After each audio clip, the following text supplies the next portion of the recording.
36শে July 5 August যে বিপ্লব সংগঠিত হয়েছে তার মাধ্যমে আমরা বাংলাদেশকে পূর্ণাঙ্গ স্বাধীনতা এনে দিয়েছি। এই স্বাধীনতা আমাদেরকে রক্ষা করতে, এই স্বাধীনতা যদি কোনোভাবে প্রভাবিত হয় তাহলে আমরা ভারত থেকে আর কোনোদিন বাঁচতে পারবো না। ভারত আমাদেরকে খেয়ে ফেলবে, ভারত আমাদেরকে ঘিরে ফেলবে। আমাদের জাতীয় ঐক্যই একমাত্র এই ভারতীয় আগ্রাসন থেকে বাঁচার জন্য একমাত্র উপায়।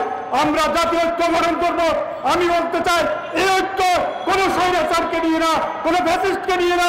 যারা গত নির্বাচনে অংশগ্রহণ করেছে, যারা গত নির্বাচনকে সমর্থন দিয়েছে, যারা গত 3টি নির্বাচনে বারবার এদেশের মানুষকে ভোট থেকে বঞ্চিত করেছে, তাদের সবাইকে চিহ্নিত করে তাদের আইনের আওতা আনতে হবে এবং অনতিবিলম্বে গত নির্বাচনে যে 300 জন এমপি শপথ নিয়েছে তাদেরকে আইনের আওতা আনতে হবে। ওই স্বৈরাচারের দোষর হিসাবে তাদের বিরুদ্ধে কোনো মামলা লাগবে না। একটি মামলা, তারা স্বৈরাচারের দোষর। এই দেশীয় ভারতীয় রাজনীতিরা আমাদেরকে বলতে দেয়, তারা বলছে আমরা পাকিস্তানি না, তারা আমাদেরকে সত্য কথাটা বলতে দেয়, তার বিশ্বাস করতে দেয় না। আজকে আপনারা প্রমাণ পেলেন 53 বছর পর এদেশে ভারত আমাদের উপর আগ্রাসন করেছে।